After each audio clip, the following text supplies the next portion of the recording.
Top 3 musicians who hated Bruce Springsteen. Bruce Springsteen, often referred to as the Boss, is a legendary American singer, songwriter, and bandleader who became a pivotal figure in rock music during the 1970s and 1980s.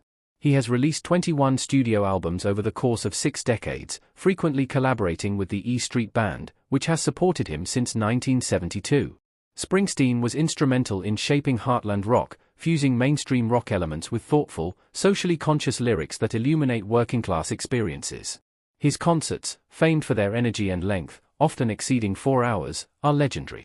With lyrics that reflect the lives of everyday Americans, a commercially appealing rock sound, and unforgettable live shows, Springsteen has had a profound impact on American music from the late 20th century into the early 21st. His most renowned tracks, which depict the challenges and victories of American life, include Born to Run, Badlands, Born in the USA, Streets of Philadelphia, and My City of Ruins. His debut albums from 1973 showcased his literate lyricism and a blend of soul, folk, and classic rock sounds. However, it was his 1975 album Born to Run that made a significant mark, propelling him onto the covers of both Time and Newsweek and solidifying its status as one of the greatest albums ever made. Although widely respected for his anthemic melodies and relatable lyrics, Springsteen has also faced criticism. Here are 3 musicians who hated Bruce Springsteen the most.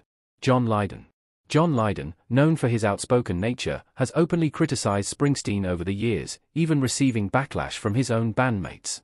While many artists appreciate Springsteen for his storytelling prowess, Lydon famously characterized it as mundane and compared his songs to a lifeless soap opera.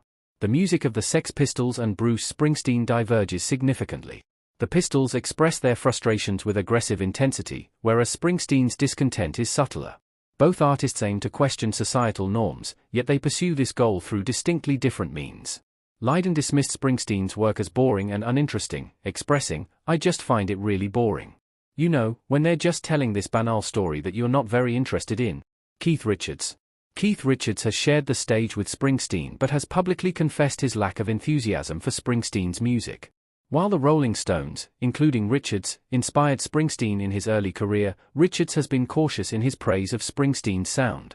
Richards, known for his straightforward critiques, once called Springsteen's music pretentious, which stands in contrast to the view of many who regard Springsteen as a voice of the people.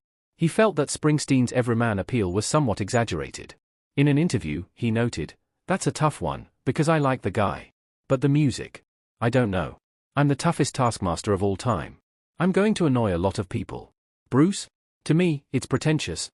Richards appreciates artists who don't take themselves too seriously, and he struggles to connect with Springsteen's earnestness, vibrant performances, and heartfelt lyrics about the American experience.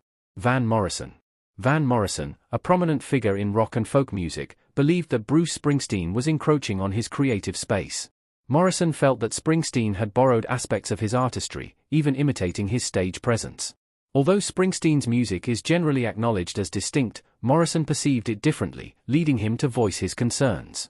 After years of recommendations to check out Springsteen, Morrison finally watched a video of him during a trip to Amsterdam, at which point he acknowledged, "There's no doubt about it, he's even ripped off my movements." Morrison accused Springsteen of building a substantial part of his career on mimicking his style. He was initially reluctant to listen to Springsteen's work but eventually did so, expressing his irritation in a 1985 interview by saying, "Springsteen definitely ripped me off and I feel pissed off now that I know about it." Despite Morrison's bitterness, Bruce Springsteen has never shown any animosity towards him. In fact, Springsteen has consistently cited Van Morrison as one of his greatest influences. Were these musicians justified in their disdain for Bruce Springsteen? Let us know in the comments below.